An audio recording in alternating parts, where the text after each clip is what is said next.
Assalamualaikum warahmatullahi wabarakatuh. Halo, kami dari kelompok 3 akan meresensi buku non-fiksi berjenis biografi yang berjudul Raden Ajeng Kartini, Perempuan Pembawa Cahaya untuk Bangsa. Selamat saksikan.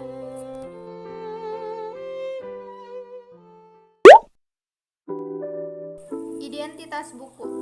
1. Judul Raden Ajeng Kartini, Perempuan Pembawa Cahaya untuk Bangsa. 2. Penulis Anom Wani Wicaksana. 3. Penerbit Ceklik Media. 4. Tahun terbit tidak dicantumkan. 5. Jumlah halaman 128 halaman. 6. Cetakan ke 2 2021. 7. ISBN 9786025448331. Sinopsis dari buku non-fiksi berjenis biografi yang berjudul Raden Ajeng Kartini, Perempuan Membawa Cahaya untuk Bangsa. Raden Ajeng Kartini adalah seorang perempuan yang gigih dalam berjuang mengangkat harkat dan martabat kaum perempuan. Ia dikenal sebagai tokoh emansipasi perempuan. Emansipasi merupakan upaya pembebasan perempuan dari penindasan dan diskriminasi oleh pihak-pihak tertentu. Emansipasi bukan sekedar penyetaraan hak dan kebebasan tanpa batas, tetapi lebih mengarah pada aspek keadilan, yakni menempatkan sesuatu di tempat semestinya. Kartini adalah inspirator yang semangat serta cerdas. Sikapnya patut diteladani oleh setiap orang di mana saja. Perjuangannya untuk mewujudkan pendidikan bagi perempuan layak dihormati oleh bangsa Indonesia. Kartini sudah mendorong lahirnya kesadaran baru di kalangan perempuan dan masyarakat Indonesia untuk berpikir dan bertindak cerdas. Ia memilih pendidikan sebagai jalur yang harus ditempuh oleh perempuan untuk memperoleh kesejajaran dengan kaum laki-laki. Dalam hal inilah ia menjadi simbol gerakan emansipasi perempuan dan pelopor kebangkitan perempuan Indonesia.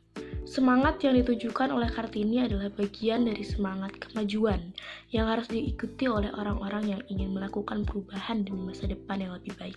Ia sendiri sudah mencontohkan betapa dirinya bersedia menjadi pionir bagi perjuangan kaum perempuan. Kelebihan buku ini diantaranya yang pertama yaitu cocok untuk dibaca semua kalangan karena mengisahkan tentang kisah yang inspiratif. Yang kedua, mudah dipahami karena menggunakan kalimat yang efektif untuk dibaca. Yang ketiga, nyaman saat membaca karena kualitas kertas yang baik. Kekurangan buku ini yang pertama, banyak keterangan informasi yang diulang dari bab sebelumnya sehingga menimbulkan kebingungan saat dibaca. Yang kedua, ada kata yang cukup asing sehingga sulit untuk dimengerti seperti batalion, feodal, aristokrat, dan lain-lain. Yang ketiga, terdapat beberapa kesalahan penerbitan sehingga ada beberapa huruf yang hilang dan tidak terlihat.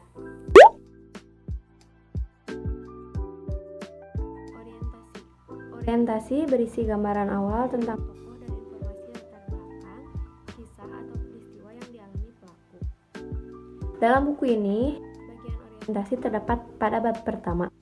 Ada pula informasi yang dimaksud meliputi siapa R.A. Kartini, kapan lahir tahun 1879, bagaimana Kartini yang merupakan anak bangsawan, di mana di Jepara. Kejadian atau peristiwa penting berisi rangkaian peristiwa yang disusun secara kronologis menurut urutan waktu yang meliputi kejadian utama yang dialami oleh tokoh. Bagian peristiwa yang penting di buku ini meliputi semua bab, seperti Kartini diperbolehkan masuk ke ELS, Kartini dipingit, Kartini menikah, Kartini membangun sekolah khusus wanita, dan lain-lain. Reorientasi adalah simpulan mengenai rangkaian peristiwa yang telah diceritakan. Reorientasi bersifat opsional. Dalam buku ini tidak terdapat reorientasi. Sistematika penulisan buku non-fiksi biografi R.A. Kartini. 1. Halaman judul atau sampul. Sampul berisi tentang judul buku, penulis, penerbit, dan gambar sampul. 2. Kata penghantar. Dalam buku ini, kata penghantar berisi latar belakang umum Kartini dan secara tidak langsung mengandung tujuan dan pembuatan buku ini, yaitu untuk mengedukasi masyarakat semua kalangan. 3. Daftar isi. Dalam buku ini terdapat 11 bab dalam daftar isi. 4. Isi buku berisikan hidup Kartini dari awal sampai akhir hayatnya. 5. Lampiran berisikan informasi nama-nama keluarga sampai teman-teman Kartini yang ikut serta dalam kisah hidup Kartini. 6. Daftar pusaka. Daftar pusaka dalam buku ini disebut sumber tulisan, berisikan sumber-sumber bacaan yang penulis gunakan untuk menciptakan biografi Kartini.